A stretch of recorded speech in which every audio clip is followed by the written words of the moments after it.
കൊണ്ടാൽ ഞാൻ ഇരിക്കുന്ന സ്ഥലത്ത് നിങ്ങളെയും ഇരുത്തും. ലോകത്തിലെ ഒരു നേതാക്കന്മാർക്കും ഒരു രാഷ്ട്രത്തലവന്മാർക്കും നൽകാൻ കഴിയാത്ത ഏറ്റവും ശ്രേഷ്ഠകരമായ ഒരു വാഗ്ദാനം, ഞാൻ ഇരിക്കുന്ന സ്ഥലത്ത് നിങ്ങളെയും ഇരുത്തും. അത് യേശുവിന് മാത്രമേ നമുക്ക് നൽകാൻ കഴിഞ്ഞിട്ടുള്ളൂ. നമുക്ക് വേണ്ടി യേശു മരിച്ചത് വെറുതെ അല്ല, താൻ ഇരിക്കുന്നിടത്ത് നമ്മളെയും കൊണ്ടുപോയി ഇരുത്തുവാനാണ്. നമ്മുടെ പാപങ്ങൾക്ക് അവൻ പരിഹാരം തരാമെന്ന് പറഞ്ഞത്, കാൽവരി ക്രൂശിലൂടെ മനുഷ്യവർഗത്തിന്റെ മുഴുവൻ പാപവും ഏറ്റെടുത്ത് താൻ യാഗമായി തീർന്നത്, താൻ ഇരിക്കുന്ന സ്ഥാനത്ത് തന്നോട് കൂടെ നമ്മളെയും ഇരുത്തുവാനാ, നിത്യമായൊരു ജീവിതത്തിന് നമുക്ക് അവകാശമാക്കി മാറ്റുവാനാ. അതുകൊണ്ട് ദൈവമക്കളെ, ദൈവപ്രിയ സഹോദരങ്ങളെ, ഇന്ന് സന്ധ്യയിലും യേശുവിന് പറയുവാനുള്ളത് അതാണ്, ഞാൻ നിങ്ങളെ സ്നേഹിക്കുന്നു. യേശുവിന് പറയാനുള്ളത് അതാ, ഞാൻ നിങ്ങളെ എല്ലാവരെയും സ്നേഹിക്കുന്നു.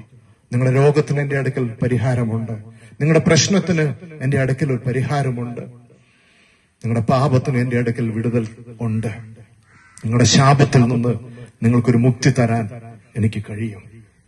പകൽ കർത്താവായ യേശു ക്രിസ്തുവിന് നമ്മോട് പറയുവാനുള്ളത് അതാ. നിങ്ങൾ വിശ്വസിക്കുന്നുവെങ്കിൽ ഞങ്ങളോടൊപ്പം ഒരു പ്രാർത്ഥന നിങ്ങൾക്ക് പ്രാർത്ഥിക്കാം. ഇപ്രകാരമാണ് ആ പ്രാർത്ഥന. നിങ്ങളായിരിക്കുന്ന സ്ഥലത്തിരുന്നു കൊണ്ട് ഹൃദയം ദൈവസന്നിധിയിൽ അർപ്പിച്ചുകൊണ്ട് ഒന്ന് പ്രാർത്ഥിച്ചാൽ മതി. യേശു ആ പ്രാർത്ഥന കേട്ട് നിങ്ങളുടെ ഹൃദയത്തിൽ വന്ന് വസിക്കാനിടയായിത്തീരും. കർത്താവായ യേശുവേ, ഞാനൊരു പാപിയാണെന്ന് സമ്മതിക്കുന്നു. അങ്ങ് ദൈവത്തിന്റെ പുത്രനാണെന്ന്, അങ്ങ് കാൽവറി ക്രൂശിൽ മരിച്ചത് എന്റെ പാപത്തിനും കൂടെ വേണ്ടിയാണെന്ന് ഞാൻ വിശ്വസിക്കുന്നു. കർത്താവേ, ഇന്ന് എന്റെ ഉള്ളിലേക്കൊന്ന് കടന്നു വരണമേ. എന്റെ ഹൃദയത്തിന്റെ വാതിലുകൾ അങ്ങേക്ക് ഞാൻ തുറന്നു തരുന്നു. എന്റെ ഹൃദയത്തിൽ വന്ന് നിത്യമായി അങ്ങ് വസിക്കണമേ. അങ്ങയുടെ ഒരു മകനാക്കി മകളാക്കി എന്നെയും മാറ്റിയെടുക്കണമേ എന്ന് ഞാൻ അങ്ങയോട് പ്രാർത്ഥിക്കുന്നു. അങ്ങേക്ക് വേണ്ടി ജീവിക്കാമെന്ന് ഞാനൊരു തീരുമാനമെടുക്കുന്നു. എന്നെ സഹായിക്കണമേ.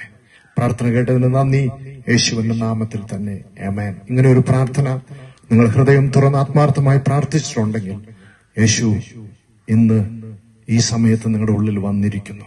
ഇന്നു മുതൽ നിത്യമായൊരു സമാധാനവും നിത്യമായ സന്തോഷം അനുഭവിക്കാൻ നിങ്ങൾക്ക് കഴിയും. യേശു വാഗ്ദാനം ചെയ്ത യേശുവിന്റെ കൂടെയുള്ള ആ നിത്യജീവൻ നിങ്ങൾക്കും അവകാശമാക്കാനായിട്ട് കഴിയും. ഒരു കാര്യം കൂടെ ഞാൻ ഓർമ്മപ്പെടുത്തട്ടെ, നമ്മുടെ മരണത്തിനപ്പുറം നമുക്കൊരു ജീവിതമുണ്ട്. രണ്ടവസ്ഥകൾ മാത്രമേ അവിടെയുള്ളൂ. ഒന്നുകിൽ നിത്യമായ നരകത്തിലേക്ക് നമുക്ക് യാത്രയാകാം, കെടാത്ത തീയുള്ള